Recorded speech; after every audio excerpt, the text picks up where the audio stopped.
আপনি কি জানেন কোরআন নিয়ে কোন ফেরেশতা পৃথিবীতে এসেছিল? জানেন ফেরেশতার নাম কি বলেন তো? জিবরিল আলাইহিস সালাম।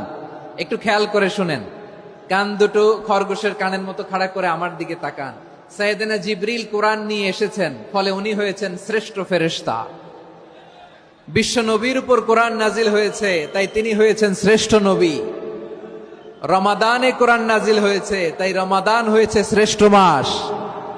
কদরের রাতে কোরআন নাজিল হয়েছে, তাই কদর হয়েছে শ্রেষ্ঠ রাত। আমরাও যদি কোরআনের সাথে সম্পর্ক বাড়াই, আমাদের মর্যাদাও এরকম, আমাদেরকেও শ্রেষ্ঠ মানুষ বানায় দিবে কে? এজন্য কোরআনের সাথে সম্পর্ক বাড়াইতে রাজি আছেন তো? যারাই কোরআনের সাথে সম্পর্ক বাড়ায়, এদের মর্যাদা বাড়ায় দেয় কে?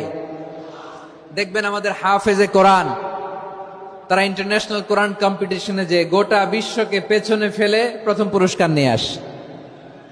এত ছোট ছোট বাচ্চা, ও সমাজ বোঝে না, রাজনীতি বোঝে না, টাকা পয়সা বোঝে না, কিচ্ছু বোঝে না, কিন্তু গোটা বিশ্বে ওকে সম্মানের চেয়ারে আসীন করেছে কে?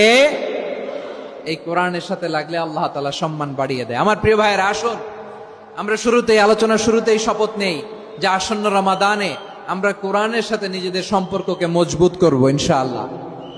সবাই বলুন ইনশাআল্লাহ।